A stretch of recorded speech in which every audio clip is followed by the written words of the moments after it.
L'enveloppe arriva au pire moment possible. J'étais en train d'empiler les dernières boîtes dans le couloir de l'immeuble, sous le regard du concierge, un mélange de pitié et d'impatience. 3 mois de loyer impayé, expulsion autorisée par la justice. Et me voilà, Clara Dupont, 32 ans, au chômage depuis 8 mois, avec un CV dont personne ne voulait plus et un compte bancaire qui se moquait de mes chiffres négatifs. Ma mère était décédée 6 mois auparavant. Un cancer. J'avais passé les 3 dernières années de sa vie à être son infirmière, sa psychologue, sa cuisinière et son soutien. Quand elle est partie, elle a emporté avec elle tout le sens que j'avais encore à ma vie. Le travail dans le cabinet de conseil n'existait plus. Qui reste 3 ans à partir plus tôt et à s'absenter pour s'occuper d'un parent malade. Même avec toute la législation du travail du monde, la réalité est dure. Une entreprise veut de la productivité, pas des drames personnels. J'ai pris l'enveloppe avec des doigts tremblants, m'attendant à une nouvelle facture, une nouvelle assignation, une nouvelle porte qui se fermait. Mais non. C'était du papier à en-tête de qualité, le genre dont on sent la texture rien qu'au toucher. Cabinet Dubois et associé avocat d'affaires. Mon nom tapé dans une police élégante, l'adresse correcte. L'espace d'un instant, j'ai cru à une erreur. La lettre était formelle, mais son contenu me glaça.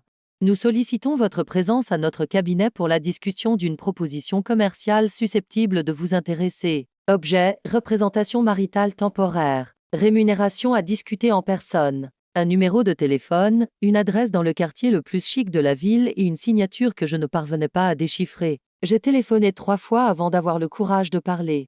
La secrétaire avait la voix de quelqu'un habitué à filtrer les gens importants des gens ordinaires. J'ai pris rendez-vous pour le lendemain, 14 heures. J'ai passé la nuit à me demander ce que diable pouvait bien signifier représentation maritale temporaire. Mon esprit a imaginé des scénarios allant du mariage arrangé au film porno. Le besoin a cela de particulier, il nous fait envisager des possibilités qui ne nous seraient jamais venues à l'esprit en temps normal.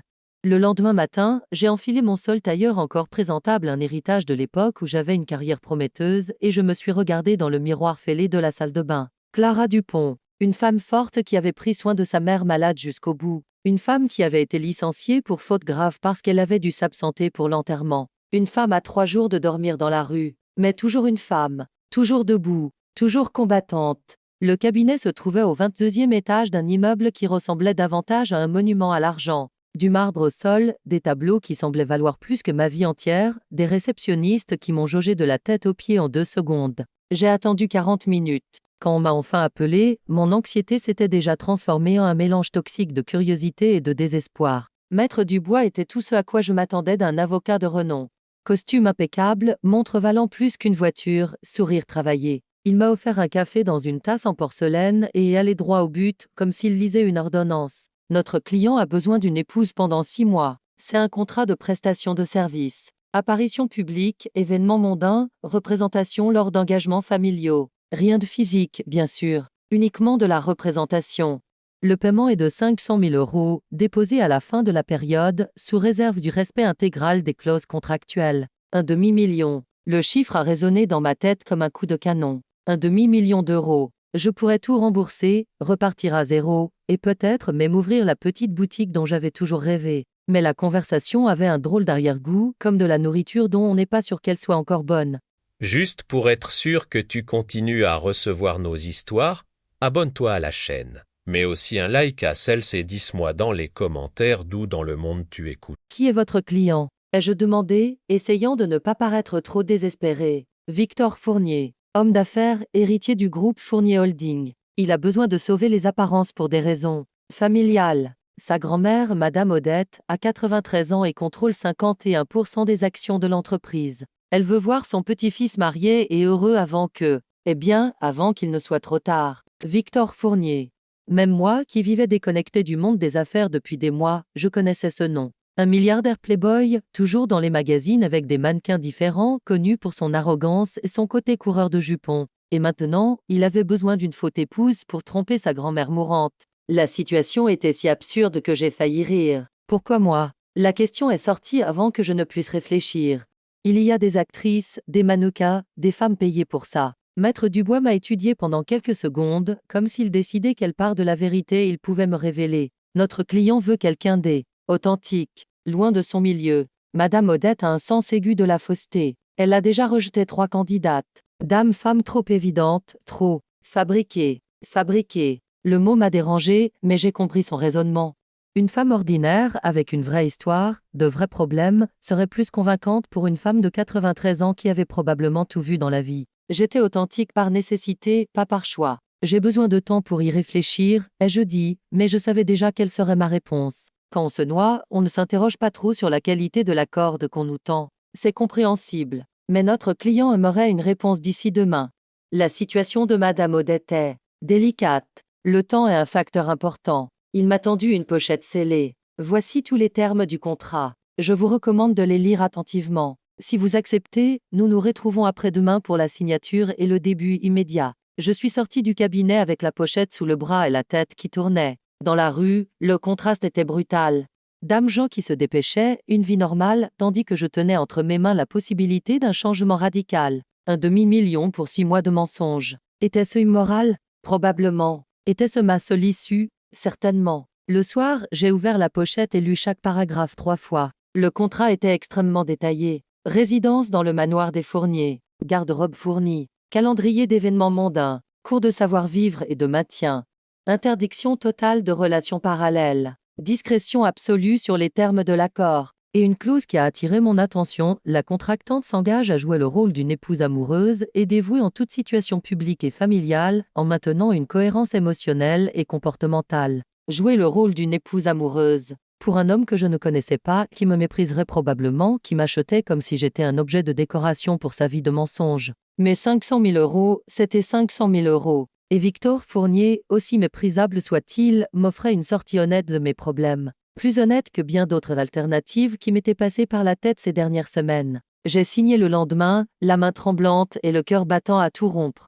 Maître Dubois m'a félicité comme si je venais d'être diplômé de l'ENA. Notre chauffeur vous conduira jusqu'à la propriété cet après-midi. Monsieur Fournier vous attend à 15 heures pour un entretien initial. Bonne chance, Clara. Je suis sûre que ce sera une expérience intéressante. La voiture qui est venue me chercher était le genre que l'on ne voit que dans les films. Intérieur en cuir, chauffeur en uniforme, bouteille d'eau fraîche dans le porte-gobelet. Pendant les 40 minutes de trajet jusqu'au manoir, j'ai essayé de me préparer mentalement à rencontrer mon mari temporaire. J'ai eu des attentes, élaboré des stratégies, réfléchi à la meilleure façon de me positionner. Rien de tout cela n'a servi. Le manoir des Fourniers n'était pas seulement grand, c'était une déclaration architecturale. Dame portail en fer forgé, des jardins qui semblaient tout droit sortis d'un magazine, une fontaine au centre de l'entrée qui projetait de l'eau comme une cascade. Tout ici criait l'argent, le pouvoir, la tradition. Et moi, avec mes 3 valises empruntées, j'étais sur le point de faire semblant d'appartenir à ce monde. La porte principale s'est ouverte avant même que je n'ai eu le temps de sonner. Une femme élégante, d'une 50aine d'années, m'a accueillie avec un sourire professionnel.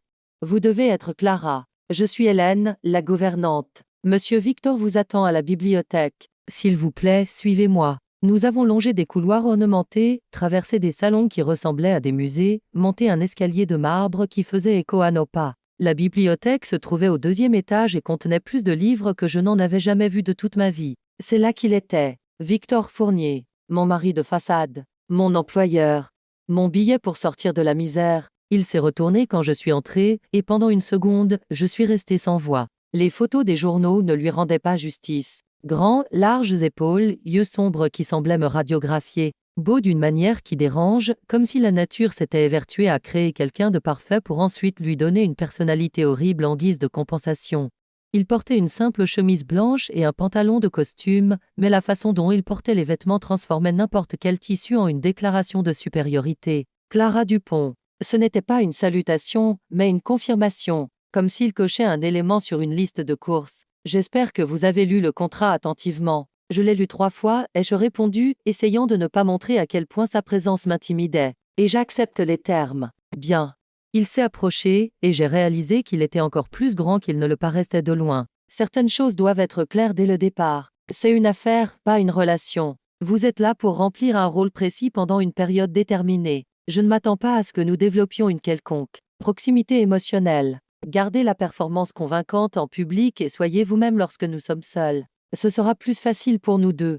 La froideur de sa voix m'a irrité plus que de raison. Pour qui se prenait-il? Il me traitait déjà comme une employée avant même que j'aie défait mes valises. Je comprends parfaitement, monsieur Fournier. Vous avez peut-être assez d'argent pour m'engager, mais vous n'en avez pas assez pour acheter qui je suis. Je jouerai votre épouse amoureuse en public, mais n'attendez pas de soumission en privé. Il a semblé surpris par ma réponse. Peut-être s'attendait-il à une femme désespérée, prête à accepter n'importe quel traitement en échange du paiement. Il n'avait pas tout à fait tort, mais j'avais encore ma dignité, même si elle était monnayée contre 500 000 euros. Intéressant, a-t-il murmuré, plus pour lui-même que pour moi. Hélène va vous montrer vos appartements et vous expliquer la routine de la maison. Demain, nous commencerons les préparatifs pour votre première apparition publique. Nous avons 3 jours pour que vous soyez approprié. Approprié. Un autre mot qui m'a profondément dérangé, mais j'ai ravalé mon irritation. J'avais besoin de cet argent plus que je n'avais besoin de préserver mon ego. Du moins pour l'instant. Ma chambre dans le manoir était plus grande que mon ancien appartement tout entier.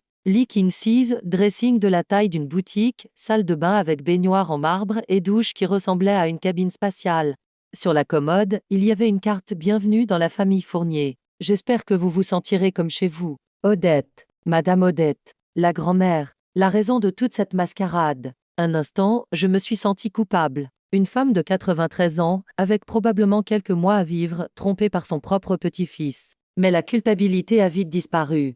Si Victor Fournier était prêt à mentir à sa grand-mère pour de l'argent, j'étais prête à l'aider par nécessité. Au moins, ma motivation était honnête. La première nuit, j'ai dîné seule dans un salon qui aurait pu accueillir toute ma famille. Hélène m'a expliqué que Monsieur Victor avait des engagements professionnels et que, dorénavant, nos horaires ne seraient coordonnés que si nécessaire. La vie de la maison continuera normalement, a-t-elle dit, vous serez juste. Un ajout à la routine.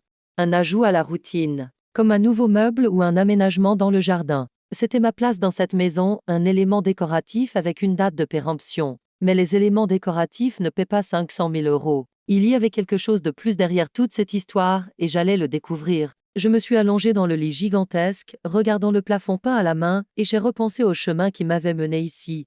Il y a 6 mois, j'étais une femme ordinaire avec une vie ordinaire et des problèmes ordinaires. Maintenant, j'étais dans un manoir, mariée pour de faux à un milliardaire arrogant, sur le point de tromper une vieille dame et de faire semblant d'avoir une vie qui ne pourrait jamais être la mienne pour de vrai. Le téléphone a sonné. C'était Hélène pour m'informer que les cours d'ajustement commenceraient à 9 h du matin. Styliste personnel, professeur de savoir-vivre, coach de maintien. En 3 jours, ils allaient me transformer en une version acceptable d'épouse de Victor Fournier. La question qui me hantait était, que restera-t-il de moi après cette transformation? J'ai fermé les yeux et, pour la première fois depuis des mois, je ne me suis pas inquiétée des factures à payer ou d'un endroit où vivre. Le soulagement de la sécurité financière était si intense que j'ai failli pleurer. 500 000 euros.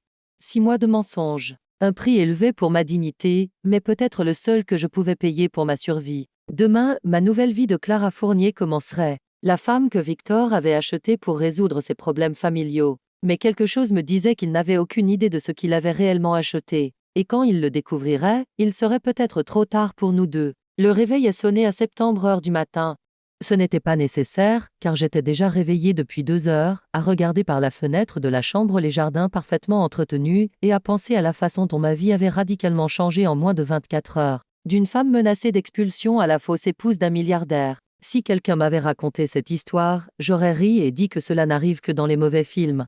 Hélène a frappé à la porte à 8 h 30 avec un plateau de petit déjeuner qui semblait tout droit sorti d'une publicité. Dame croissant frais, des fruits coupés en forme géométrique, du jus d'orange fraîchement pressé. Monsieur Victor est déjà parti pour ses engagements matinaux, a-t-elle informé, mais il a laissé un message disant que l'équipe de préparation arrivera dans 1 heure. Équipe de préparation. Comme si j'étais un projet de rénovation qui avait besoin de professionnels spécialisés pour être habitable. J'ai mangé lentement, savourant chaque bouchée, non pas parce que c'était délicieux, ce qui était le cas, mais parce que je savais que c'était probablement le dernier matin où je serais simplement Clara Dupont. À partir d'aujourd'hui, ma métamorphose en Clara Fournier commencerait. Elles sont arrivées comme une armée de la mode. 3 femmes impeccablement vêtues, transportant des mallettes, des portants mobiles et une quantité absurde de produits de beauté. La chef du groupe est présentée comme Patricia Volant, conseillère en images spécialisée dans les transformations à fort impact. Les 2 autres étaient respectivement une styliste personnelle et une professeure de savoir-vivre en société. Elles m'ont toutes regardée comme des scientifiques observant un nouvel spécimen. Bien, a dit Patricia, tournant autour de moi comme un prédat autour de sa proie, nous avons beaucoup de travail devant nous. 3 jours pour transformer ça en une épouse de Victor Fournier convaincante. Ce ne sera pas facile, mais ce n'est pas impossible. Ça, elle s'est référée à moi comme ça. L'envie de les envoyer toutes au diable a été immédiate et intense, mais j'ai respiré profondément et je me suis souvenu des 500 000 euros. Une somme suffisante pour avaler plus d'humiliation que celle-ci. Les 8 heures qui ont suivi ont été de la torture déguisée en soins de beauté. J'ai essayé des vêtements, appris à marcher en talons osant ressembler à un flamand rose ivre, mémorisé des règles de savoir-vivre qui semblaient avoir été inventées par des extraterrestres obsédés par le protocole. L'épouse d'un homme d'affaires ne gesticule pas trop, ne croise pas les jambes de cette façon, sourit mais ne rit pas aux éclats, acquiesce mais ne donne pas trop son avis. La professeure de savoir-vivre, Madame Myriam, était une femme d'une 60aine d'années qui parlait comme si elle récitait la Constitution. Une dame sait quand parler et, plus important encore, quand se taire. Le mari est le protagoniste. L'épouse est l'élégant complément. Chaque fois qu'elle disait cela, je me mordais la langue de plus en plus fort. À la fin de la journée, je me suis regardé dans le miroir et je n'ai pas complètement reconnu la femme qui s'y trouvait. Les cheveux avaient été coupés et coiffés dans un style sophistiqué, le maquillage mettait en valeur des traits que je ne savais même pas avoir, les vêtements tombaient sur le corps d'une manière qui me faisait me sentir différente, plus confiante, peut-être, ou peut-être simplement déguisée. Victor est rentré à la maison avant et 1 heure. J'étais dans le salon, en train de lire un livre de la bibliothèque Histoire de l'art contemporain, parce que Patricia avait dit que les épouses d'hommes d'affaires devaient montrer de la culture. Il s'est arrêté à la porte en me voyant et est resté silencieux pendant quelques secondes. Impressionnant, a-t-il finalement dit, mais le ton relevait plus de l'évaluation technique que du compliment. Elles ont fait du bon travail. Vous avez presque l'air approprié, pas belle, pas élégante, approprié. Comme une pièce de décoration qui avait enfin trouvé sa place dans le salon. Merci pour ce compliment écrasant, ai-je répondu en fermant le livre. C'est exactement la réaction que toute femme rêve d'entendre. Il a semblé remarquer le sarcasme et a failli sourire. Failli. Demain sera le vrai test. Un événement caritatif au club équestre. Beaucoup de gens importants, quelques journalistes, des photos. Madame Odette sera présente. Ce sera vos débuts officiels en tant que mon épouse. La mention de sa grand-mère m'a rendue nerveuse. C'est une chose de faire semblant devant des inconnus, c'en est une autre de regarder une femme de 93 ans dans les yeux et de lui mentir délibérément sur mes sentiments pour son petit-fils. Et si elle ne me croit pas? Elle vous croira, a-t-il répondu avec une assurance que je ne savais pas si j'avais ressenti ou si ce n'était qu'une impression. Madame Odette veut croire. Cela fait des années qu'elle me pousse à me marier, à avoir des enfants, à être stable. M'être voir heureux est le dernier souhait de sa vie. Heureux. Le mot sonnait étrangement sortant de sa bouche. Pendant les quelques heures où nous avions été ensemble, Victor Fournier ne m'avait pas semblé être quelqu'un de particulièrement familier avec le concept de bonheur. Réussi, puissant, riche, oui, mais heureux. J'en doutais fortement. Nous devons créer une histoire, a-t-il poursuivi en se servant un whisky du placard à vaisselle. Comment nous nous sommes rencontrés, depuis combien de temps nous sommes ensemble, pourquoi nous avons décidé de nous marier. Madame Odette posera des questions sur les détails. Elle a l'habitude de tester les gens. Nous avons passé les 2 heures suivantes à créer une fausse biographie pour notre relation inexistante. Selon notre version officielle, nous nous étions rencontrés lors d'une exposition d'art il y a 1 an. Il était tombé sous le charme de ma sensibilité culturelle et de mon intelligence raffinée. Je suis tombée amoureuse de sa détermination et de sa générosité. Une relation discrète de 8 mois, des fiançailles intimes, un mariage simple lors d'une cérémonie privée parce que nous préférions l'intimité à l'ostentation. C'était une belle histoire, bien construite, avec suffisamment de détails pour être convaincante, mais pas trop élaborée pour que nous nous perdions dans nos propres mensonges. Le problème, c'est qu'au fur et à mesure que nous parlions de ce couple fictif, j'ai commencé à ressentir une pointe de jalousie pour la Clara inventée. Elle avait trouvé l'amour, elle était en sécurité, elle avait un mari qui l'admirait. La vraie Clara n'avait qu'un contrat temporaire et un homme qui la traitait comme un meuble. Encore une chose, a dit Victor quand nous avons fini de peaufiner les détails. Les démonstrations d'affection en public sont nécessaires. Rien d'exagéré, mais certaines choses sont attendues. Se tenir la main, un bras offert, un baiser occasionnel. Vous pouvez faire ça? La question m'a irritée. Comme si j'étais une adolescente vierge qui n'avait jamais touché un homme. Je peux jouer une femme amoureuse, oui. La question est pouvez-vous jouer un homme amoureux? Parce que jusqu'à présent, vous n'avez fait preuve que de la même passion que vous auriez pour une nouvelle chaise. Cette fois, il a vraiment souri, et l'effet a été dévastateur. Victor Fournier souriant était un homme complètement différent. Plus jeune, plus humain, plus dangereux. Touché, a-t-il dit. Je ferai de mon mieux pour être plus convaincant dans le rôle d'époux amoureux. Nous sommes montés dans nos chambres presque à minuit. Dans le couloir, il s'est arrêté devant ma porte. Clara. La façon dont il a prononcé mon nom a sonné différemment, moins formel. Je sais que c'est bizarre pour vous, pour moi aussi, mais j'ai besoin que ça fonctionne. Ce n'est pas seulement une question d'argent ou d'héritage. Madame Odette est en train de mourir, et la seule chose qu'elle veut avant de partir, c'est de me voir heureux. même si ce bonheur est fabriqué. Pendant un instant, j'ai vu quelque chose qui ressemblait à de la vulnérabilité dans son regard, comme si le masque de l'homme d'affaires froid s'était glissé pendant quelques secondes, révélant un petit-fils qui aimait vraiment sa grand-mère et était prêt à tout pour lui apporter la paix dans les derniers mois de sa vie.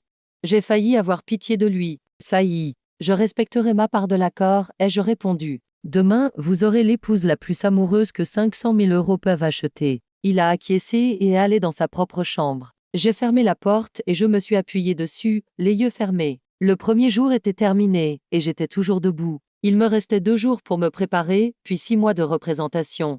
270 jours à faire semblant d'être amoureuse d'un homme qui me voyait comme un objet de décoration. J'ai retiré mes talons hauts et j'ai senti mes pieds crier de soulagement. Dans le miroir du dressing, la femme qui me faisait face semblait sophistiquée, élégante, confiante. Elle semblait appartenir à ce monde de luxe et de pouvoir.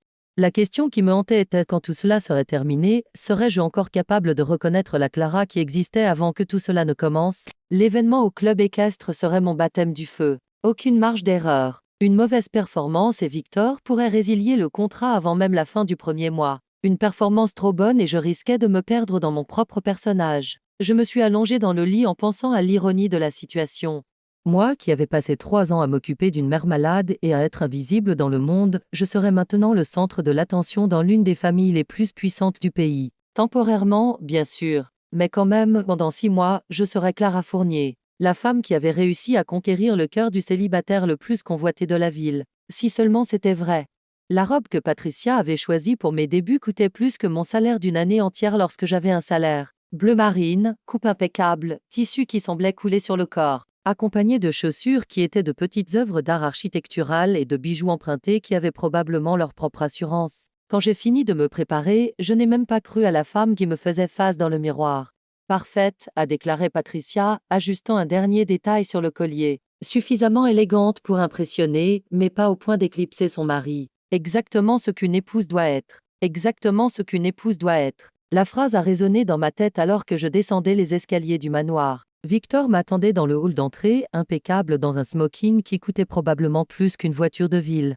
Quand il m'a vu, il a arrêté de regarder sa montre et m'a observé de la tête aux pieds. « Vous êtes impressionnante », a-t-il dit, et cette fois le compliment a semblé sincère. « Merci. Vous n'êtes pas mal non plus. » C'était un mensonge. Il était d'une beauté dévastatrice, mais je n'allais pas flatter l'ego de quelqu'un qui me traitait comme une employée. La voiture nous attendait à l'entrée.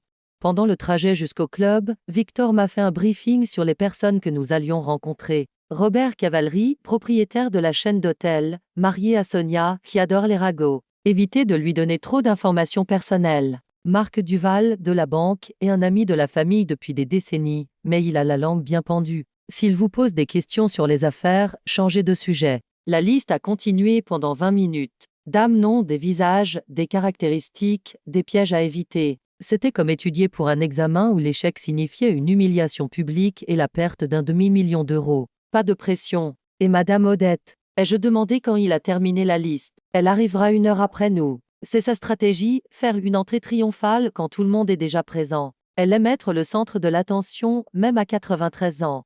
Victor a souri en parlant de sa grand-mère, et j'ai pu de nouveau voir la véritable affection qu'il ressentait pour elle. C'était le seul moment où il semblait réellement humain quand il parlait de Madame Odette. Cela m'a fait me demander s'il n'y avait pas d'autres personnes dans sa vie capables de réveiller cette humanité cachée. Le club équestre était exactement ce que j'imaginais en pensant à un lieu de riche. Architecture classique, jardin impeccable, employés qui semblaient avoir été formés par la royauté britannique. Nous sommes sortis de la voiture devant l'entrée principale, où un petit groupe de photographes était déjà posté. « Souriez », a murmuré Victor, en m'offrant son bras. « Et n'oubliez pas, vous êtes éperdument amoureuse de moi. » J'ai posé ma main sur son bras et j'ai souri comme si j'étais la femme la plus heureuse du monde. Les flashs ont crépité immédiatement. « Victor, Clara, regardez ici. » Les photographes nous connaissaient par notre nom, ce qui était troublant. Cela signifiait que notre fausse histoire était déjà diffusée dans la presse. Nous avons marché vers l'entrée, et j'ai essayé de bouger comme Patricia me l'avait appris, dame pas ferme mais pas large, le dos droit, un sourire naturel. Le problème, c'est qu'il n'y avait rien de naturel dans cette situation.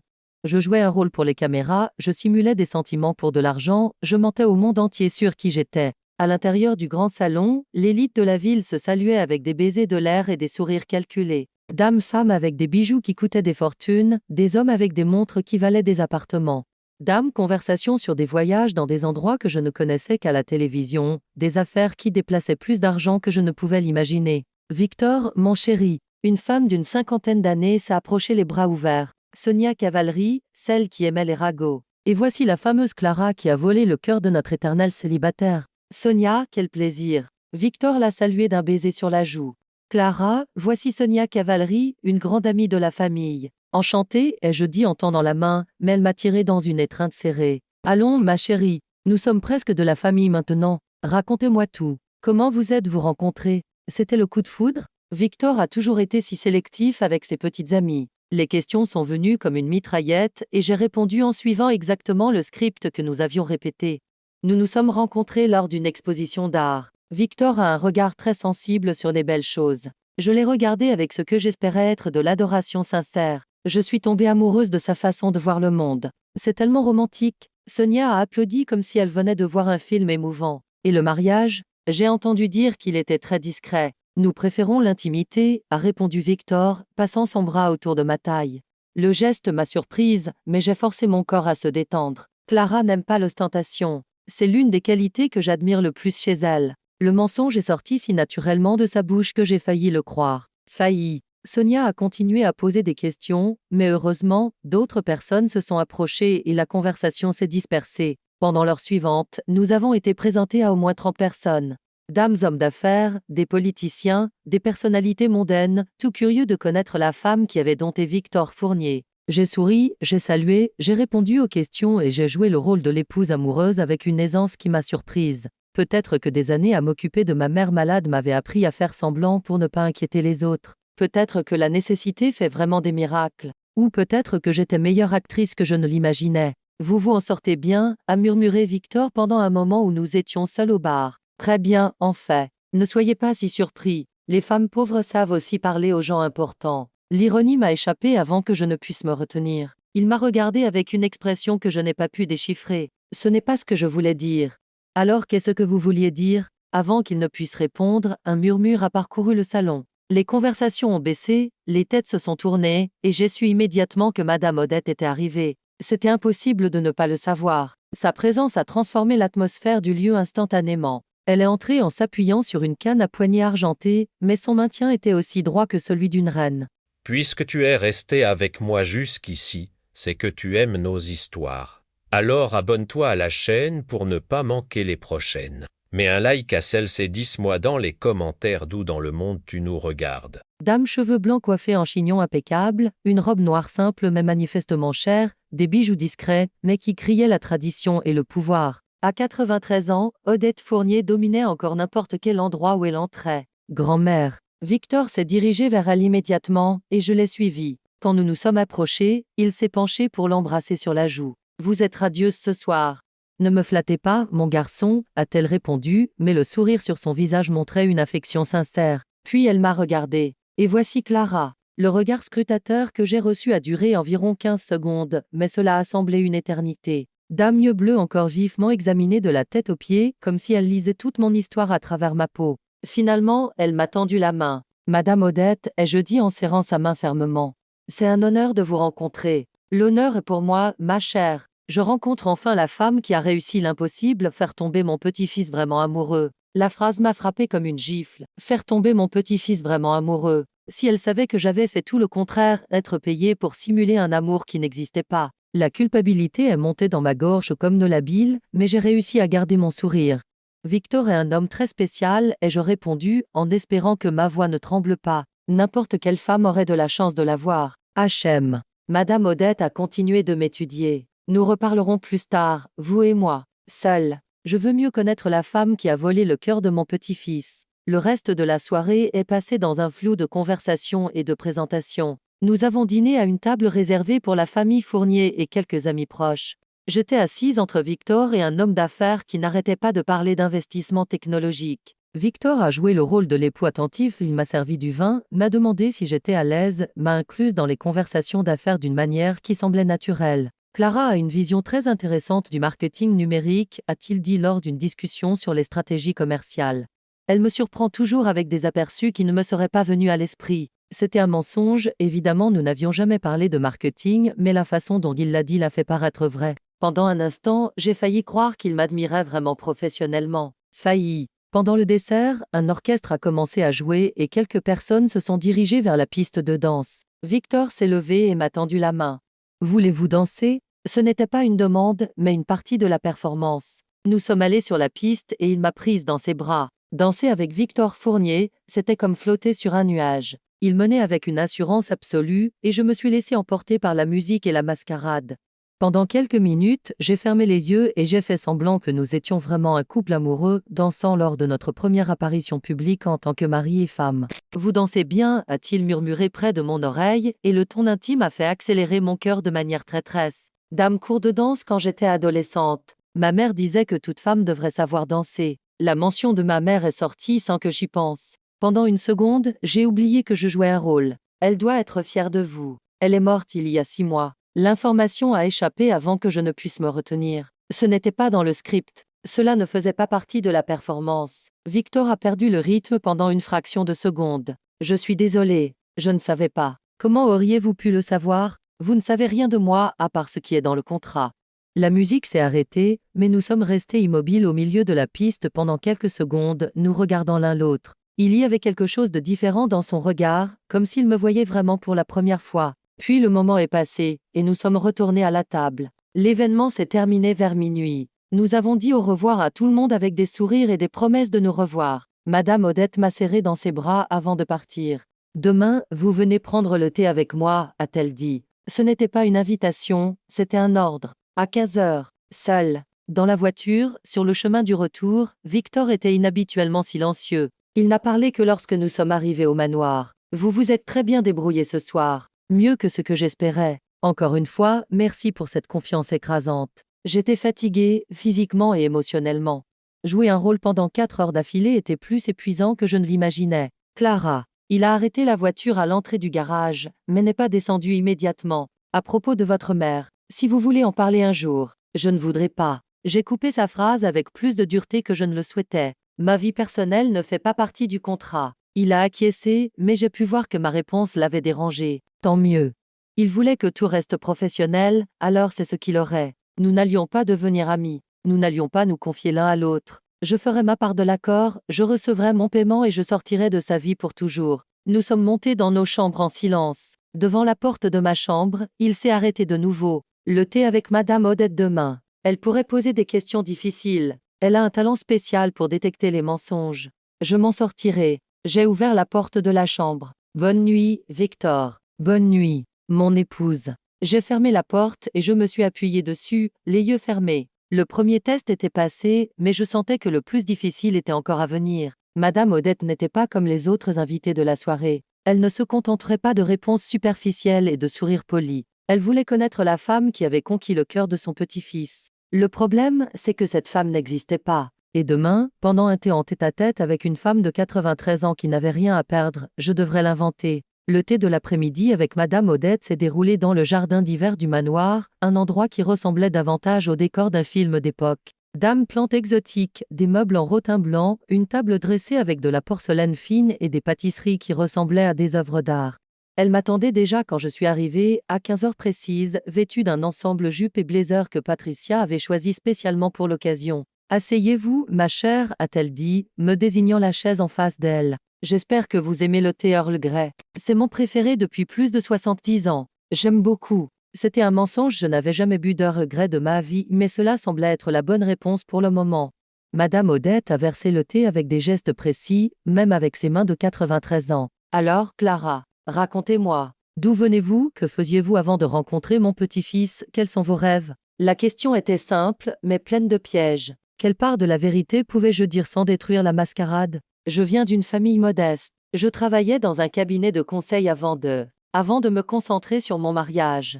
Techniquement, ce n'était pas un mensonge. J'avais bel et bien travaillé dans un cabinet de conseil. Et votre famille? Mes parents se sont séparés quand j'étais adolescente. Ma mère est décédée récemment. Je n'ai pas de frères et sœurs. La vérité est sortie plus facilement que je ne l'espérais. Peut-être parce que la douleur était encore trop récente pour que je puisse mentir à ce sujet. Madame Odette a arrêté de remuer le sucre dans son thé et m'a regardé avec une attention renouvelée. Je suis désolée pour la perte de votre mère. Perdre quelqu'un que l'on aime est toujours dévastateur. Merci. Ma voix est sortie plus faible que je ne l'aurais souhaité. Vous étiez proche. Très. Je me suis occupée d'elle pendant les dernières années de sa vie. Elle était malade. Et vous avez sacrifié votre carrière pour cela. La question m'a prise au dépourvu. Comment avait-elle déduit cela à partir du peu que j'avais dit? En partie, oui. Madame Odette a acquiescé, comme si ma réponse confirmait quelque chose qu'elle soupçonnait déjà. Victor m'a dit que vous vous étiez rencontrés lors d'une exposition d'art. Vous aimez l'art? J'aime ça. Au moins, ça c'était vrai. J'ai toujours eu un intérêt pour la peinture, surtout l'impressionnisme. C'est intéressant. Victor a toujours été passionné par l'art aussi. Enfant, il passait des heures dans l'atelier que je lui avais aménagé au grenier de la vieille maison. Elle a souri avec affection à ce souvenir. Bien sûr, son père pensait que c'était une perte de temps. Un homme ne peint pas, disait-il. C'est absurde, bien sûr. C'était la première information personnelle que j'avais sur Victor et cela a éveillé ma curiosité. Il peignait. Comment était cette version artistique de lui que sa grand-mère gardait en mémoire? Il peint encore? Ai-je demandé, oubliant un instant que j'étais censé connaître la réponse. Madame Odette m'a regardé avec une expression étrange. Vous ne le savez pas. Mince. J'étais tombée dans un piège. Il n'aime pas trop parler de ses anciens passe-temps et je improvisai rapidement. Il dit qu'il préfère se concentrer sur le présent. HM. Elle a bu une gorgée de thé, m'étudiant par-dessus sa tasse. C'est dommage. Victor a toujours eu du talent. Il a arrêté de peindre quand il a repris l'entreprise, il y a 5 ans. Il a dit qu'il n'avait plus de temps pour les frivolités. Le silence qui a suivi était inconfortable. J'avais l'impression que Madame Odette me testait délibérément, me lançant des informations pour voir comment je réagirais. La question était, passais-je le test ou étais-je en train de le rater? Clara, a-t-elle finalement dit, puis-je vous poser une question directe? Mon estomac s'est serré. Bien sûr.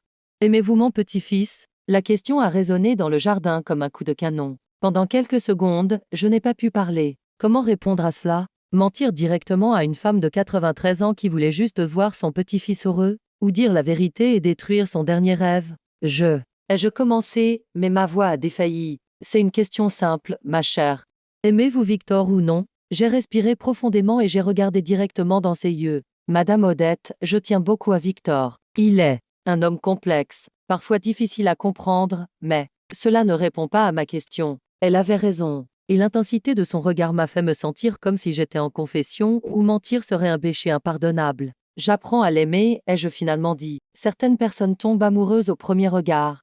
D'autres construisent l'amour petit à petit. Je suis du deuxième type. Ce n'était pas un mensonge. C'était plus comme une demi-vérité, une possibilité, une porte laissée entr'ouverte. Madame Odette m'a observé pendant quelques secondes de plus, puis elle a souri pour la première fois depuis le début de notre conversation. Vous savez, Clara, c'est la première réponse honnête que vous m'ayez donnée aujourd'hui. Mon sang s'est glacé.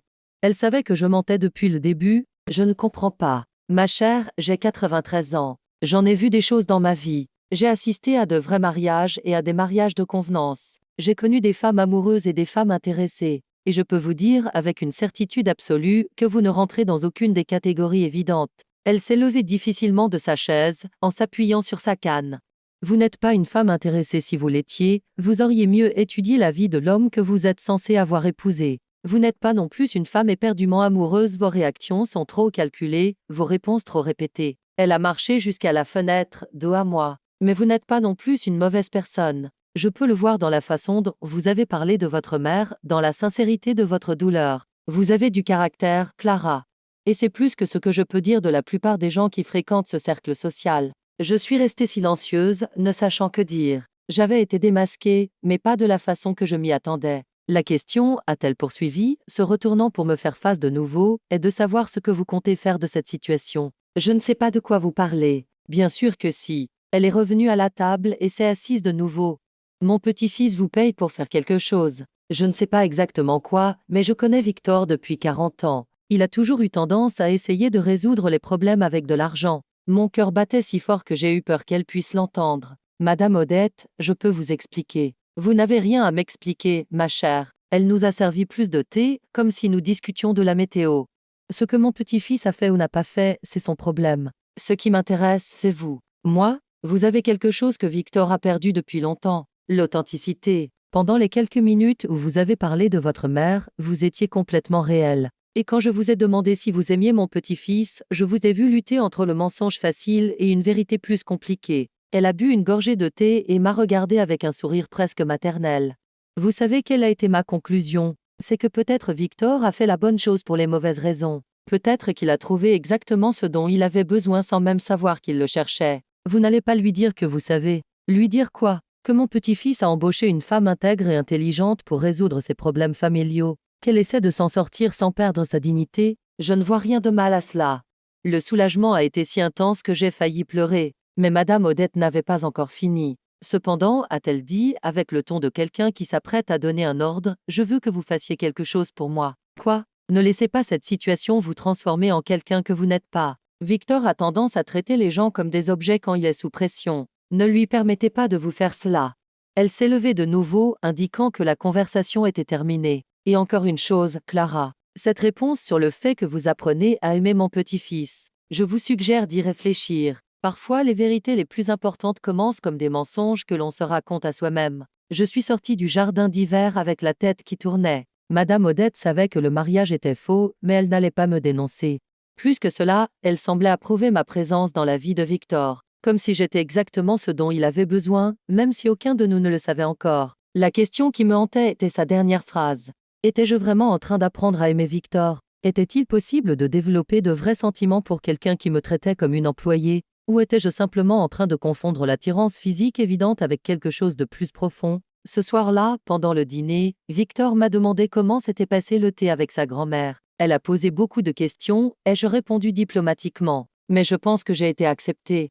Madame Odette vous a aimé, a-t-il dit, et il y avait quelque chose qui ressemblait à de la fierté dans sa voix. Elle m'a dit que vous êtes une femme de substance. De sa part, c'est un sacré compliment. Et vous, qu'en pensez-vous? La question est sortie avant que je ne puisse me retenir. Maître, considérez-vous comme une femme de substance ou juste une employée temporaire? Victor a arrêté de couper sa viande et m'a regardé directement. Pourquoi cette question? Par curiosité. Il est resté silencieux pendant quelques secondes, comme s'il choisissait ses mots avec soin. Je pense que vous me surprenez constamment depuis que vous êtes arrivé. Et c'est inhabituel. Ce n'était pas exactement une déclaration d'amour, mais venant de Victor Fournier, c'était peut-être le plus proche d'un compliment personnel que je pourrais obtenir. Pour l'instant. Ce soir-là, allongé dans le lit gigantesque, j'ai repensé aux paroles de Madame Odette. Étais-je vraiment en train d'apprendre à aimer Victor? Ou étais-je simplement en train de m'adapter à la situation, créant des liens émotionnels par besoin de survie? La réponse est venue 3 jours plus tard, quand Victor est rentré à la maison visiblement abattu après une dure journée de réunion. J'étais en train de lire à la bibliothèque quand je l'ai vu passer dans le couloir, les épaules baissées, sa confiance habituelle remplacée par quelque chose qui ressemblait à de l'épuisement. Sans réfléchir, je me suis levée et je suis allée le voir. J'ai frappé à la porte du bureau où il s'était réfugié. « Victor, ça va. Je vais bien, a-t-il répondu, mais sa voix n'était pas du tout convaincante. J'ai ouvert la porte sans y être invitée. Il était assis derrière le bureau en acajou, la tête entre les mains. Dame, problème à l'entreprise? Rien que vous ayez besoin de savoir. Le ton était celui de quelqu'un qui voulait être laissé seul, mais je n'ai pas bougé. Et ai-je dit, m'approchant du bureau. Je sais que c'est une affaire pour vous, mais nous sommes partenaires dans cette mascarade. Si vous allez mal, cela affecte notre performance. Il a levé la tête et m'a regardé avec une expression qui mêlait irritation et quelque chose qui ressemblait à de la vulnérabilité. Partenaire? C'est ce que nous sommes, non? Dames associées dans un mensonge bien raconté. Victor a ri, mais c'était un rire sans joie. Associées dans un mensonge bien raconté.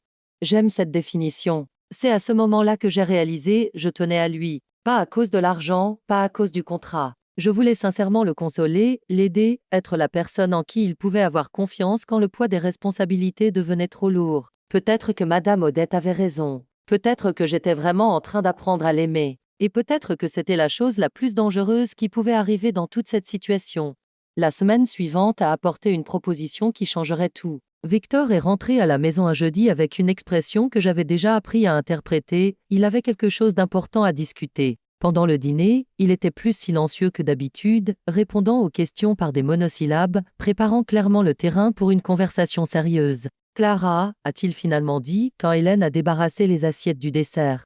J'ai besoin que vous veniez avec moi à l'entreprise demain. Nous avons une réunion importante avec des investisseurs japonais, et ils attachent beaucoup d'importance à la stabilité familiale. Ils veulent rencontrer ma femme. C'était la première fois qu'ils me demandaient d'aller au-delà des événements mondains. L'entreprise était son territoire, l'endroit où Victor Fournier était le roi absolu. M'y emmener signifiait une extension de notre accord, une nouvelle couche à notre mascarade. Bien sûr, ai-je répondu, essayant de paraître désinvolte. Quel genre de réunion? Une présentation d'un nouveau projet. Ils vont investir 50 millions de dollars dans une coentreprise pour une expansion sur le marché asiatique. Ils sont conservateurs, traditionnels. Pour eux, un homme marié est plus digne de confiance qu'un célibataire. Une fois de plus, je serai un accessoire pour faciliter des affaires. Une poupée bien habillée pour impressionner des hommes qui prenaient des décisions basées sur des préjugés concernant la vie personnelle. Mais 50 millions de dollars, c'était 50 millions de dollars et j'étais payé pour faire exactement cela. Je vais trouver une tenue appropriée, ai-je dit. Quelque chose qui crie épouse conservatrice et dévouée. Victor a souri un petit sourire, mais sincère. Vous commencez à prendre le coup de main. J'apprends du meilleur. Vous êtes un maître de la représentation. La phrase est sortie avec plus d'ironie que je ne le souhaitais, et son sourire a disparu. C'était un compliment ou une critique? C'était une observation, ai-je répondu en me levant de table. Bonne nuit, Victor. À demain. Je l'ai laissé seul dans la salle à manger et je suis monté dans ma chambre, mais la conversation a continué de résonner dans ma tête. Vous êtes un maître de la représentation. C'était vrai, Victor jouait un rôle tout le temps. L'homme d'affaires qui réussit, le petit-fils dévoué, le mari amoureux. La question était, y a-t-il un vrai Victor sous tous ces masques? Le lendemain matin, je me suis préparé avec un soin particulier. Un tailleur gris foncé, les cheveux attachés en un chignon élégant, un maquillage discret mais impeccable. Patricia avait choisi le look conservatrice mais moderne, traditionnel mais pas démodé.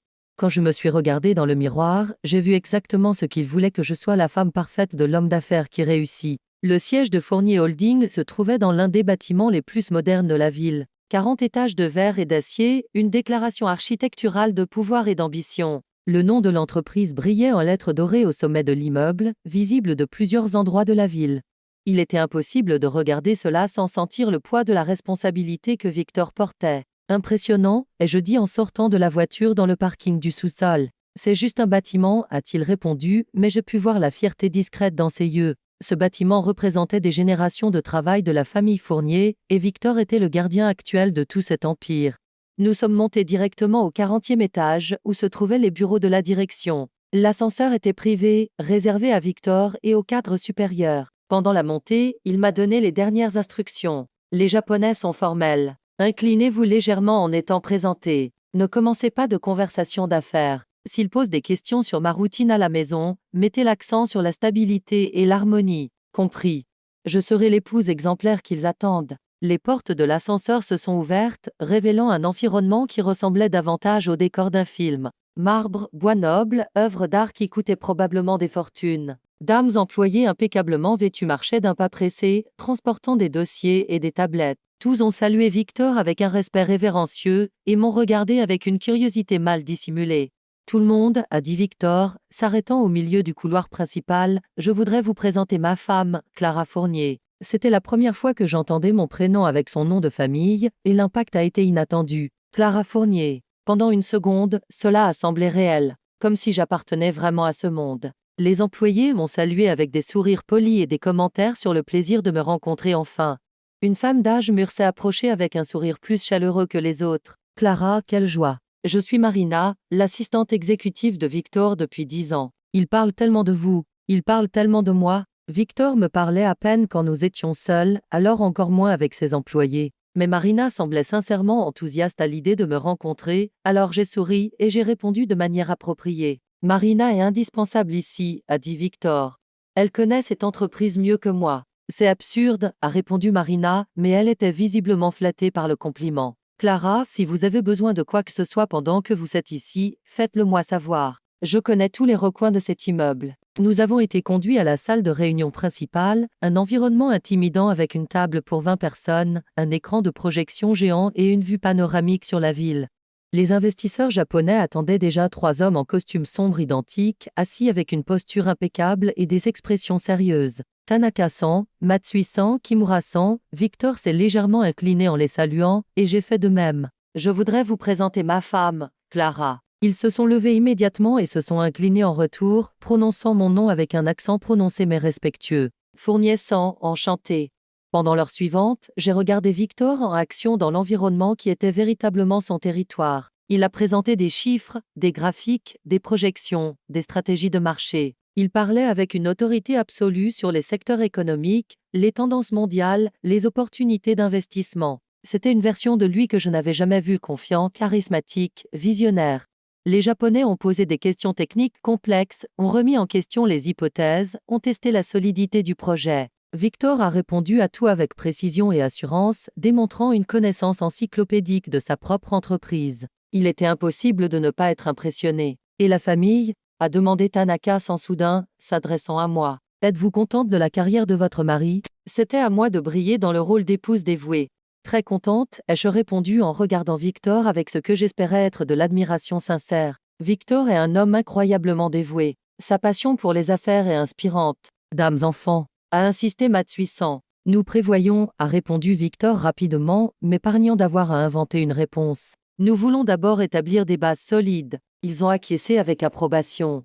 Pour des hommes traditionnels comme eux, une planification familiale responsable était un signe de maturité et de fiabilité. Encore quelques points pour le couple Fournier. La réunion a duré 3 heures. À la fin, les Japonais se sont déclarés très impressionnés par la proposition et par la stabilité personnelle du partenaire français. 50 millions de dollars approuvés, contrat à signer la semaine suivante. Victor avait décroché l'un des plus gros investissements de l'histoire de l'entreprise et j'avais joué mon rôle d'épouse exemplaire à la perfection. Excellent travail, a-t-il dit quand nous nous sommes retrouvés seuls dans la salle de réunion. Vous avez été parfaite. Merci. J'étais en train de me préparer à partir quand quelque chose a attiré mon attention.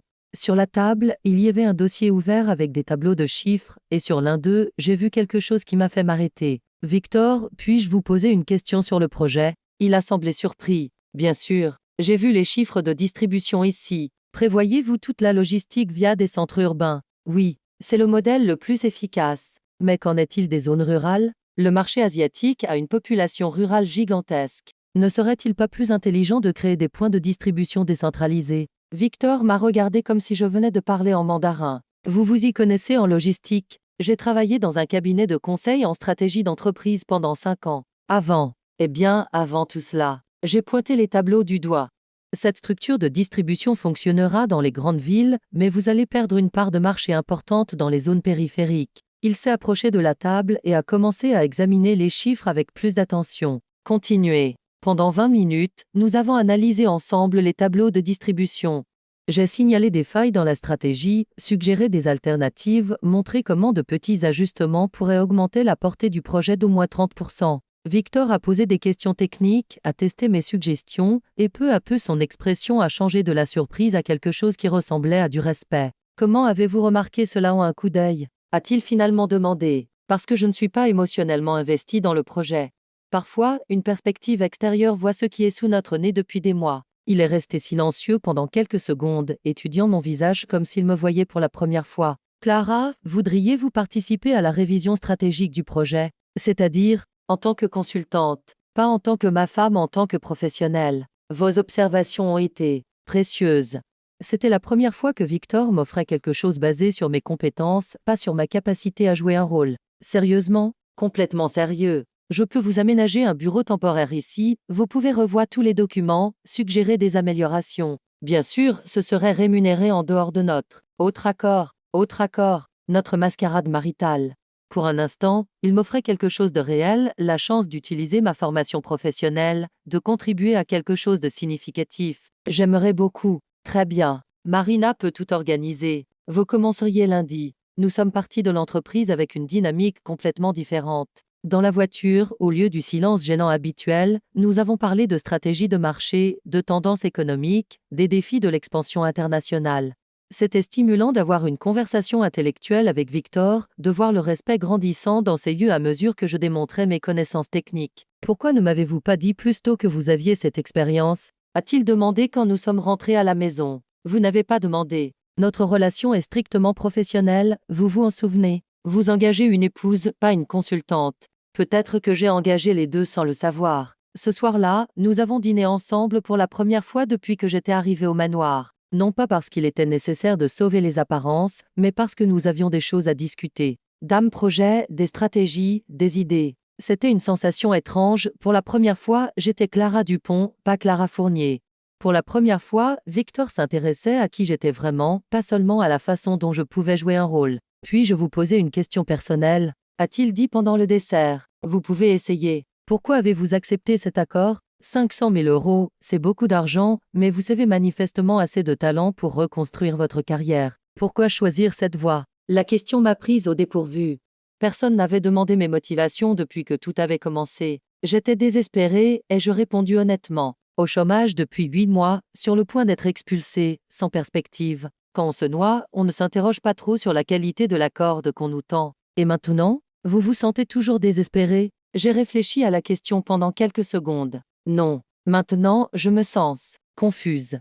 Confuse en quoi? Ce monde, cette vie, cette version de moi qui porte des robes chères et fréquente des galas. Parfois, ça a l'air trop réel. Comme si je pouvais m'y habituer et oublier qui je suis vraiment. Victor m'a observé avec une intensité qui m'a mise mal à l'aise. Et qui êtes-vous vraiment? Une femme qui s'est occupée de sa mère malade jusqu'au bout, qui a perdu son emploi à cause de cela et ne le regrette pas, qui préfère une conversation sincère à 100 flatteries polies, qui croit que la compétence est plus importante que le nom de famille ou le compte en banque. Cette femme, a-t-il dit lentement, c'est exactement celle que je vois quand je vous regarde.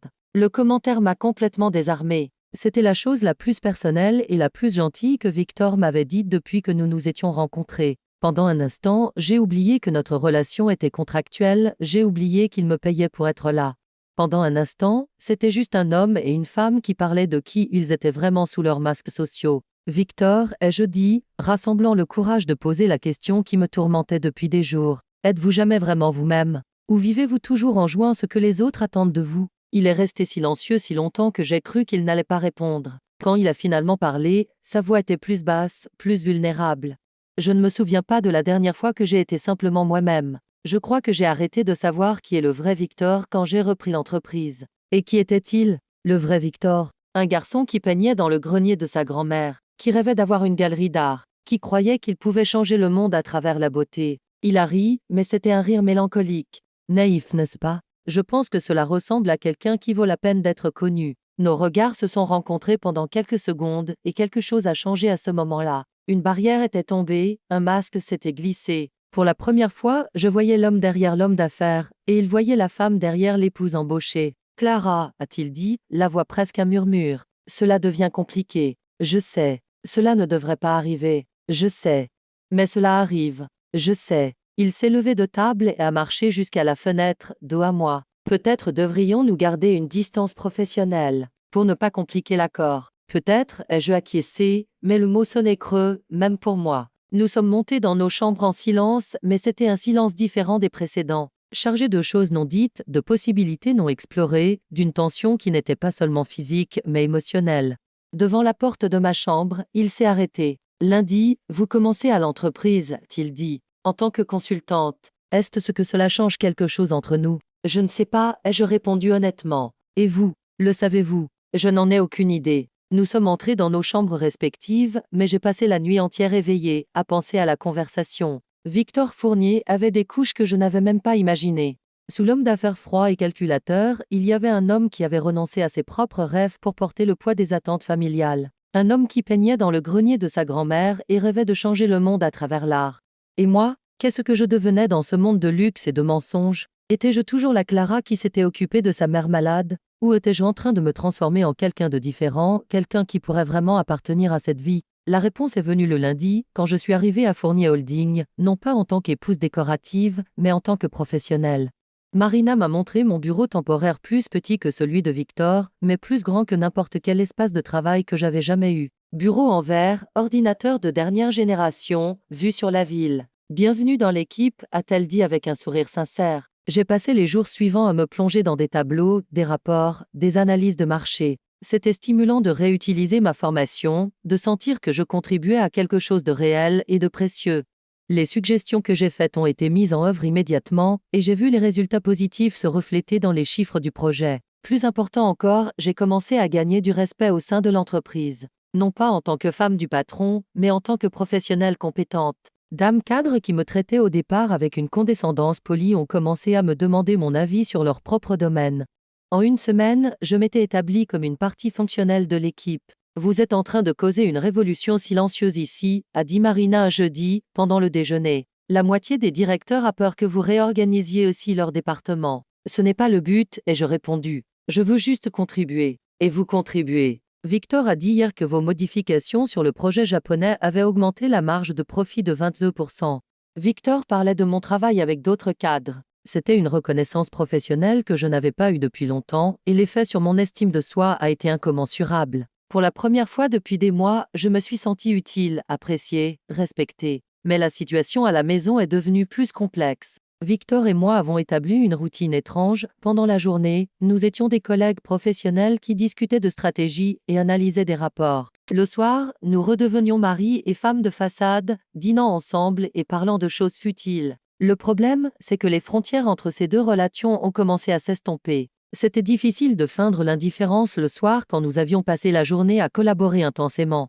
Il était impossible de garder une distance émotionnelle quand nous nous voyions l'un l'autre s'épanouir dans nos éléments professionnels respectifs. Clara, a-t-il dit un vendredi, alors que nous révisions les derniers ajustements du projet. Puis-je vous faire une proposition? Quel genre de proposition? Professionnelle. Quand le contrat de 6 mois sera terminé, j'aimerais que vous envisagiez de rester dans l'entreprise, en tant que consultante permanente, ou même en tant que directrice de la stratégie. L'offre m'a prise complètement au dépourvu. Vous m'offrez un vrai emploi? Je vous offre une carrière. Vous avez du talent, de la vision, des capacités de leadership. L'entreprise a besoin de quelqu'un comme vous. Et notre autre accord? Il se terminera comme convenu. Ce serait totalement séparé, basé uniquement sur votre mérite professionnel. C'était tentant, très tentant. Une carrière solide, un excellent salaire, une opportunité de croissance dans l'une des plus grandes entreprises du pays. Tout ce que j'avais perdu quand ma mère était tombée malade, mais à une échelle beaucoup plus grande. J'ai besoin de réfléchir, ai-je dit. Bien sûr, il n'y a pas de hâte. Mais il y avait de la hâte, oui. Parce qu'accepter signifierait continuer dans la vie de Victor indéfiniment. Non pas en tant que fausse épouse, mais en tant que collègue de travail. Et je n'étais pas sûre de pouvoir maintenir la distance émotionnelle nécessaire en travaillant avec lui tous les jours. Ce soir-là, Madame Odette est morte. Victor a reçu l'appel à 2 heures du matin. J'ai entendu le téléphone sonner, j'ai entendu des pas pressés dans le couloir, j'ai entendu sa voix passer de somnolente à dévastée en quelques secondes. Je suis sortie de ma chambre et je l'ai trouvé debout au milieu du couloir, tenant toujours le téléphone, avec une expression de choc total. Victor, ai-je murmuré. Que s'est-il passé? Madame Odette. Sa voix était brisée. Elle est partie. Je n'ai pas réfléchi, j'ai juste agi. J'ai marché jusqu'à lui et je l'ai étreint. Victor Fournier, l'homme d'affaires froid et contrôlé, s'est effondré dans mes bras comme un enfant. Il a pleuré comme je n'avais jamais vu un homme pleurer, avec une douleur primitive et inconsolable. Et je l'ai tenu, en murmurant des mots de réconfort, en étant le soutien dont il avait besoin à ce moment-là. C'est elle qui m'a élevé, a-t-il sangloté contre mon épaule. Quand mes parents sont morts, c'est elle qui m'a élevé. C'était la seule personne qui m'aimait inconditionnellement. Je sais, ai-je murmuré, passant ma main dans ses cheveux. Je sais. Nous sommes restés là pendant près d'1 heure, lui pleurant et moi le consolant. Ce fut le moment le plus réel que nous ayons vécu depuis que nous nous étions rencontrés. Il n'y avait pas de contrat, pas de mascarade, pas de rôle à jouer. C'était juste de la douleur humaine et du réconfort humain, dans leur forme la plus pure. Quand il s'est finalement calmé, il m'a regardé avec des yeux rouges et gonflés. Merci, a-t-il dit simplement. Vous n'avez pas à me remercier. Si, je dois. Vous auriez pu rester dans votre chambre. Vous auriez pu ignorer. Ça ne fait pas partie du contrat de me consoler quand je souffre. Peut-être que certaines choses sont plus importantes que les contrats. Il m'a observé pendant quelques secondes, comme s'il traitait non seulement la mort de sa grand-mère, mais aussi ce qui s'était passé entre nous cette nuit-là. Clara, Vous n'avez rien à dire maintenant, l'ai-je interrompu. Nous allons nous occuper de ce qui est nécessaire. Le reste peut attendre. Les jours suivants ont été un tourbillon de préparatifs pour les funérailles, d'avocats, de documents, d'arrangements familiaux. Victor a fonctionné en pilote automatique, respectant les protocoles sociaux tout en traitant en interne sa perte. Je suis restée à ses côtés à tout moment, non pas parce que j'y étais contractuellement obligée, mais parce que c'était là que je voulais être. Les funérailles ont été une cérémonie grandiose, comme Madame Odette l'aurait voulu. Centaines de personnes, des fleurs partout, des discours émouvants sur l'héritage d'une femme extraordinaire. Victor a prononcé le dernier discours et sa voix n'a tremblé qu'une seule fois quand il a dit « Ma grand-mère était une femme de conviction ». Elle croyait que les gens doivent être jugés sur leur caractère, pas sur leur position sociale. J'espère honorer cette conviction pour le reste de ma vie. Après la cérémonie, les avocats sont arrivés. Le testament de Madame Odette serait lu le lendemain, lors d'une réunion formelle avec tous les héritiers et les parties intéressées. C'est le protocole, a expliqué Maître Dubois, le même avocat qui m'avait approché des mois auparavant. Madame a laissé des instructions très spécifiques sur la façon dont elle souhaitait que ses biens soient distribués. Ce soir-là, Victor était de nouveau inconsolable. Il ne pleurait plus, mais il était plongé dans une profonde mélancolie qui me brisait le cœur. Nous avons dîné en silence, il remuant sa nourriture dans son assiette sans vraiment manger. Elle savait, a-t-il dit soudain, en me regardant. Elle savait quoi? Pour nous, pour le contrat. Elle m'a appelé avant de mourir et elle a dit « J'espère que tu ne perdras pas cette femme par fierté ou par stupidité, mon garçon. Certaines opportunités ne se présentent qu'une fois. » Mon cœur s'est emballé. Elle a dit ça? Elle a dit que vous étiez la meilleure chose qui me soit arrivée depuis des années, que je serais un idiot si je vous laissais partir quand les 6 mois seraient terminés. Et qu'avez-vous répondu? Que c'était juste un accord commercial, que quand il serait terminé, chacun suivrait sa route. Et elle a ri. Elle a dit que les hommes de la famille Fournier ont toujours été mauvais pour reconnaître leur propre cœur. Le silence qui a suivi a été chargé d'émotions non dites. Finalement, Victor a levé les yeux vers moi. « Clara, je dois vous dire quelque chose. À propos du testament. À propos de la vraie raison pour laquelle j'avais besoin d'une épouse. Qu'est-ce que vous voulez dire? » Madame Odette avait une clause dans le testament. Pour que j'hérite du contrôle total de l'entreprise, je devais être mariée et démontrer une stabilité émotionnelle. Si je restais célibataire, le contrôle serait divisé entre d'autres parents ou vendu à des tiers. La révélation m'a frappé comme un coup de poing dans l'estomac. Donc vous m'avez engagé pour garantir votre héritage? Initialement, oui. Victor. La déception dans ma voix était impossible à cacher. Mais les choses ont changé, Clara. Vous avez tout changé. Ce qui a commencé comme une simple convenance est devenu. Est-ce devenu quoi? Il a hésité, comme si les mots étaient trop difficiles à prononcer. C'est devenu réel. Réel. Le mot a résonné entre nous comme une confession. Victor Fournier, l'homme qui achetait des solutions à tous les problèmes, me disait que nos sentiments étaient devenus réels. Le testament sera lu demain, a-t-il poursuivi. Et quoi qu'il arrive, je veux que vous sachiez que ce furent les meilleurs mois de ma vie depuis des années.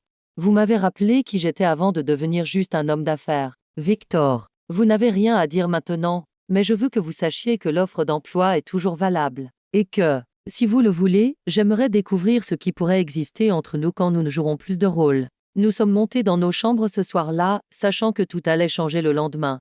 Le testament de Madame Odette déterminerait non seulement l'avenir de l'entreprise, mais aussi l'avenir de notre relation. En quelques heures, je saurais si ma présence dans la vie de Victor avait été juste une nécessité commerciale ou si elle était devenue quelque chose de plus. Je me suis allongée dans le lit en regardant le plafond, en pensant à la façon dont ma vie avait changé depuis que j'étais partie de ce petit appartement avec 3 valises.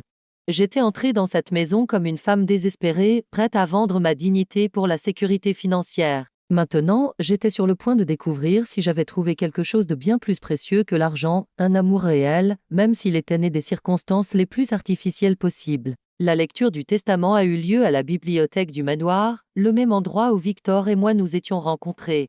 Maître Dubois a présidé la cérémonie, entouré d'autres avocats, de comptables et de quelques parents éloignés que je n'avais jamais vus auparavant. Victor était tendu, portant le même costume noir qu'il avait porté aux funérailles, assis dans un fauteuil en cuir comme s'il était un accusé en attente de son verdict. Le testament de Madame Odette Fournier, a commencé Maître Dubois, a été rédigé avec un soin extrême et révisé plusieurs fois au fil des ans. Elle a laissé des instructions très spécifiques sur la façon dont elle souhaitait que son patrimoine soit distribué. Il a ouvert le document et a commencé à lire les premières clauses. Dame dons à des associations caritatives, des legs à d'anciens employés, quelques propriétés plus petites pour des parents éloignés. Tout était très protocolaire et attendu, jusqu'à ce qu'il arrive à la partie principale. Quant au contrôle actionnarial de Fournier Holding et des autres entreprises du groupe, Maître Dubois a fait une pause théâtrale, Madame Odette laisse 50% des actions à son petit-fils Victor Fournier, le confirmant comme président et principal exécutif de l'entreprise. Victor s'est visiblement détendu dans son fauteuil. 50%, c'était ce à quoi il s'attendait, ce qui lui avait été promis pendant des années. Suffisant pour garder le contrôle, diriger l'entreprise comme il l'entendait, honorer l'héritage familial. Cependant, a poursuivi l'avocat, et le mot a plané dans l'air comme un coup de tonnerre avant la tempête, les 50 autres pourcents des actions sont laissées à Clara Dupont-Fournier, petite fille de cœur, à condition qu'elle accepte la responsabilité de guider l'entreprise avec la même sagesse, la même compassion qu'elle a toujours démontrée. Le silence dans la pièce a été absolu. Pendant quelques secondes, personne n'a bougé, personne n'a respiré, personne n'a complètement compris ce qui venait d'être dit. J'avais hérité de la moitié d'un empire d'entreprise. Moi qui avais été engagée comme fausse épouse, j'étais maintenant propriétaire de 50% des actions de Fournier Holding. C'est possible? Ai-je bégayé en regardant Maître Dubois. Parfaitement légal, a-t-il répondu calmement. Madame Odette avait la pleine propriété de ses actions et pouvait les léguer à qui elle voulait. Elle vous a choisi. J'ai regardé Victor, m'attendant à voir de la colère, du choc, de l'indignation. Au lieu de cela, j'ai vu quelque chose qui ressemblait à du soulagement mêlé d'admiration, comme s'il comprenait enfin quelque chose qu'il n'avait pas compris auparavant. Il y a une lettre, a dit maître Dubois en me tendant une enveloppe scellée. Madame Odette a demandé qu'elle soit remise personnellement à Clara après la lecture de la clause principale. J'ai ouvert l'enveloppe avec des mains tremblantes. L'écriture était aussi délicate qu'élégante, des caractéristiques que j'avais appris à associer à Madame Odette. Ma chère Clara, j'ai lu à voix haute, si vous lisez ceci, cela signifie que vous avez finalement découvert ce que j'ai su dès notre premier thé, vous êtes exactement ce dont la famille Fournier a besoin.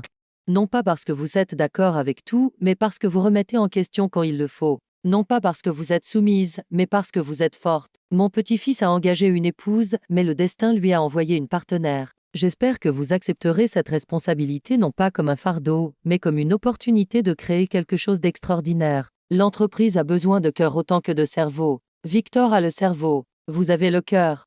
Ensemble, vous pouvez construire quelque chose qui honore le passé et transforme l'avenir. Avec amour et confiance, Odette. Quand j'ai fini de lire, j'avais les larmes aux yeux. Madame Odette avait tout planifié. Dès notre première rencontre, elle savait exactement ce qu'elle faisait. Elle n'avait pas été trompée par notre mascarade, elle avait utilisé notre mascarade pour créer quelque chose de réel. Victor a dit maître Dubois, il y a aussi une lettre pour vous.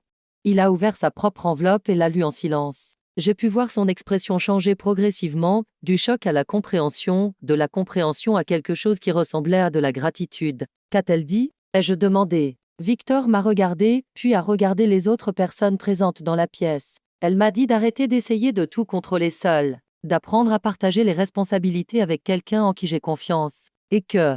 Il a hésité, d'arrêter de faire semblant de ne pas être tombé amoureux de la femme que j'ai embauchée pour résoudre mes problèmes. La confession a résonné dans la bibliothèque comme une explosion. Les parents et les avocats présents ont échangé des regards gênés, réalisant clairement qu'ils assistaient à quelque chose de beaucoup plus intime qu'une simple lecture de testament. Peut-être, a dit maître Dubois avec diplomatie, devrions-nous continuer cette conversation en privé. Les questions légales pourront être discutées plus tard. Tout le monde est sorti de la bibliothèque, nous laissant seuls avec le poids des révélations. 50% des actions. Une entreprise à diriger. Un héritage valant des centaines de millions d'euros. Et Victor me regardant comme s'il me voyait pour la première fois. Clara, a-t-il dit finalement, vous n'avez pas à accepter. Je peux racheter vos actions à leur valeur marchande. Vous auriez assez d'argent pour faire tout ce que vous voulez pour le reste de votre vie. C'est ce que vous voulez. Que je vende et que je disparaisse, c'est ce que vous voulez faire. C'était une question juste. Que voulais-je? Il y a 6 mois, 500 000 euros semblaient être la solution à tous mes problèmes. Maintenant, je tenais entre mes mains bien plus que cela. Du pouvoir, des responsabilités, l'opportunité de vraiment faire une différence. Et la chance de découvrir si ce que je ressentais pour Victor était réel ou juste la conséquence d'une situation extraordinaire. Je ne sais pas, ai-je répondu honnêtement. Cela change tout entre nous. Pourquoi? Parce que je ne suis plus votre employé. Nous sommes maintenant associés, égaux. Victor a souri, le premier vrai sourire que j'ai vu depuis la mort de Madame Odette. Je crois que c'était exactement ce qu'elle voulait. Nous avons passé le reste de la journée à discuter des implications pratiques de l'héritage. Documents à signer, des avocats à consulter, des stratégies à définir. C'était surréaliste d'être assise à une table de réunion en tant que propriétaire de la moitié d'une des plus grandes entreprises du pays, alors que quelques heures plus tôt, je n'étais encore qu'une épouse embauchée. Mais la question personnelle planait surtout. Qu'allait-il se passer avec nous maintenant qu'il n'y avait plus de contrats, plus de mascarades, plus d'obligations financières me retenant ici? La réponse est venue ce soir-là, pendant le dîner. Nous mangions en silence, chacun perdu dans ses pensées, quand Victor a posé sa fourchette et m'a regardé directement. Clara, je dois vous poser une question, et je veux une réponse complètement honnête. D'accord. Êtes-vous resté ici tous ces mois seulement pour l'argent? La question était simple, mais la réponse était complexe. Au début, oui. J'étais désespérée, vous avez offert une issue, j'ai accepté. Et maintenant? Maintenant, c'est différent. Différent comment? J'ai respiré profondément et j'ai décidé d'être aussi honnête qu'il l'avait demandé. Maintenant, je tiens à vous. Je tiens à cette maison, à cette vie, à la possibilité de construire quelque chose de réel ensemble. Je ne sais pas si c'est de l'amour, notre situation a été si artificielle qu'il est difficile de séparer les sentiments sincères du besoin de survie émotionnelle. Mais je sais que je ne veux pas partir. Victor est resté silencieux pendant un long moment, traitant ma réponse. Savez-vous ce que Madame Odette a écrit dans ma lettre? Quoi? Que le véritable amour peut naître dans les circonstances les plus improbables. Qu'il faut parfois faire semblant d'être quelque chose avant de découvrir que l'on est vraiment. et que je serais un idiot si je vous perdais par fierté. Et vous êtes d'accord avec elle? Je suis d'accord que je serais un idiot. Il s'est levé de table et a marché jusqu'à l'endroit où j'étais assise. Clara, je ne veux pas que vous restiez ici comme associé. Je ne veux pas que vous restiez comme employé. Je veux que vous restiez comme vous, comme moi, comme la femme dont je suis tombée amoureuse ces 6 derniers mois. La femme qui m'a consolée quand je souffrais. La femme qui remet en question mes décisions et améliore mes projets. La femme qui me rappelle qui j'étais avant de devenir juste un homme d'affaires. Il s'est agenouillé à côté de ma chaise et a pris mes mains. Je sais que ça a commencé comme un contrat. Je sais que c'était artificiel, forcé, commercial. Mais ce que je ressens pour vous maintenant n'a rien à voir avec des contrats, des héritages ou des obligations familiales. C'est réel, c'est sincère, et c'est la première chose réelle que je ressens depuis des années. J'ai regardé l'homme agenouillé devant moi. Victor Fournier, qui m'avait acheté pour un demi-million d'euros pour résoudre ses problèmes familiaux. Victor Fournier, qui me regardait maintenant comme si j'étais la solution à des problèmes qu'il ne savait même pas avoir. Victor Fournier, qui m'offrait non pas un autre contrat, mais quelque chose d'infiniment plus précieux, une chance réelle d'être heureux ensemble. Victor, ai-je dit, en retirant mes mains des siennes et en touchant son visage. Je suis aussi tombée amoureuse de vous. Pas de l'homme d'affaires, pas de l'héritier, pas de l'homme des journaux. De l'homme qui peint dans le grenier de sa grand-mère. De l'homme qui pleure quand il perd quelqu'un qu'il aime. De l'homme qui a l'humilité de reconnaître quand il a tort et le courage d'essayer d'être meilleur. Il a embrassé ma paume, fermant les yeux comme s'il absorbait l'instant. Alors, nous restons ensemble, comme associés, comme partenaires, comme tout ce que cela deviendra. Nous restons ensemble, ai-je répondu, mais à nos conditions. Pas comme mari et femme de convenance, pas comme patron et employé. Comme égaux, a-t-il répété en souriant. C'est à ce moment-là que j'ai vraiment compris ce que Madame Odette avait fait. Elle n'avait pas seulement distribué des actions, elle avait redistribué le pouvoir. Pas seulement dans l'entreprise, mais dans notre relation. En me donnant 50% de Fournier Holding, elle avait garanti que je ne serais plus jamais dépendante de Victor financièrement, que notre relation, si elle continuait, serait basée sur un choix mutuel, pas sur la nécessité. C'était le cadeau ultime d'une femme sage, la liberté d'aimer sans désespoir. 3 mois plus tard, nous avons transformé non seulement notre relation, mais toute l'entreprise. Nous avons mis en place des politiques de responsabilité sociale qui étaient révolutionnaires pour le secteur. Nous avons créé des programmes de soutien aux familles d'employés qui traversaient des difficultés médicales inspirées par ma propre expérience de m'occuper de ma mère.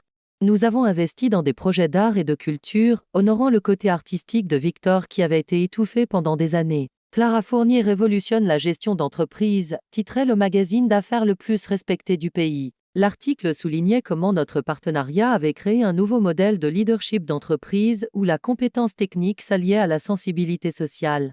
Mais c'est un vendredi après-midi, quand j'ai trouvé Victor dans l'ancien atelier de Madame Odette qu'il avait recommencé à utiliser, que j'ai réalisé à quel point nous avions vraiment changé. Qu'en pensez-vous? A-t-il demandé en me montrant une toile où il peignait mon portrait. C'était magnifique. Non seulement par la technique, mais par la façon dont il me voyait forte, confiante, lumineuse. C'était comme s'il peignait non seulement mon apparence physique, mais l'essence de la femme que j'étais devenue pendant ces mois. C'est ainsi que vous me voyez, ai-je demandé. C'est ainsi que vous êtes, a-t-il répondu en nettoyant son pinceau. La femme qui a transformé ma vie en faisant semblant d'être mon épouse et qui a fini par devenir ma véritable partenaire.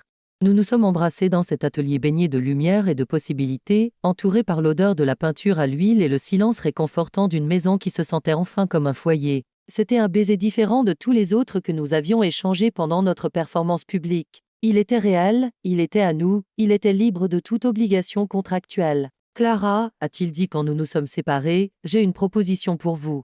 Une autre? Ai-je ri. J'espère qu'elle n'implique pas de contrat cette fois. En fait, si. Il s'est un peu éloigné et a sorti une petite boîte de velours de la poche de sa chemise tachée de peinture. Un contrat à vie, sans valeur monétaire. Juste vous et moi, construisant quelque chose de réel ensemble. La bague était simple, élégante, parfaite. Pas ostentatoire comme les bijoux que je portais lors des événements mondains, mais délicate et significative. Victor.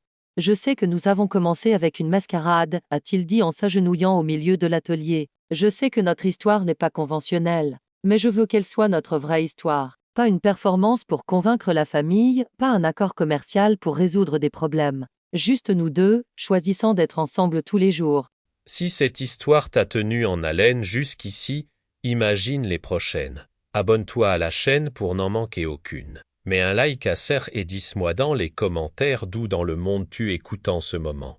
J'ai regardé l'homme agenouillé devant moi, entouré de peintures et de pinceaux, n'offrant pas d'argent ou de sécurité, mais quelque chose d'infiniment plus précieux, un véritable partenariat basé sur l'amour, le respect et un choix mutuel. Oui, ai-je dit en tendant la main, mais à une condition. Laquelle? Que vous ne me traitiez plus jamais comme un objet de décoration. Que vous vous souveniez toujours que vous ne m'avez pas acheté, vous m'avez trouvé. Il a glissé l'anneau à mon doigt et a souri avec un bonheur qui a illuminé tout l'atelier. Marché conclu, mon associé. Un an plus tard, notre véritable cérémonie de mariage a eu lieu dans le jardin du manoir, là où tout avait commencé. Petite, intime, juste pour les personnes qui comptaient vraiment. Sans presse, sans ostentation, sans performance. Juste un homme et une femme qui avaient découvert que le véritable amour peut naître dans les circonstances les plus improbables. Pendant mon discours, j'ai regardé les invités et j'ai dit, les gens demandent toujours comment une histoire d'amour peut commencer par un contrat commercial. La réponse est simple parce qu'il faut parfois faire semblant d'être quelque chose avant de découvrir que l'on est vraiment. Victor m'a engagée pour être son épouse. J'ai fini par devenir sa partenaire. Il m'a acheté pour un demi-million d'euros. J'ai fini par acheter son cœur pour quelque chose qui n'a pas de prix, l'authenticité. Victor a ri ce rire sincère que j'avais appris à aimer et à murmurer, « En fait, c'est vous qui avez pris les commandes. » Dès le premier jour. Aujourd'hui, 5 ans plus tard, je dirige des réunions à la table où Victor m'a un jour expliqué les termes de notre faux contrat. L'entreprise a cru de 300% sous notre direction conjointe, mais plus important encore, nous avons créé un héritage dont Madame Odette serait fière. Une entreprise qui génère des profits sans oublier l'humanité, qui grandit sans perdre son âme. Parfois, quand je suis dans mon bureau le même qui a un jour été temporaire, je me souviens de la femme désespérée qui a accepté de faire semblant d'être l'épouse d'un étranger pour 500 000 euros. Elle pensait qu'elle vendait sa dignité pour la sécurité. En fait, elle achetait une nouvelle vie. Parce que la vérité sur l'amour est la suivante, peu importe comment il commence. Ce qui importe, c'est où il se termine. Et nous avons terminé exactement là où nous devions être ensemble, comme des échos, construisant quelque chose d'extraordinaire à partir des ruines de 2 vies qui avaient besoin d'être reconstruites. Victor m'a acheté pour un demi-million d'euros en pensant qu'il résolvait un problème familial. J'ai accepté en pensant que je résolvais un problème financier. Aucun de nous n'avait imaginé que nous étions, en fait, en train de résoudre le problème le plus important de tout, comment trouver quelqu'un qui nous aime non pas pour ce que nous faisons semblant d'être, mais pour qui nous sommes vraiment. Au final, ce n'est ni moi ni lui qui a fini par prendre les commandes. C'est l'amour. Et ça, nous l'avons découvert, c'est exactement comme ça devrait être.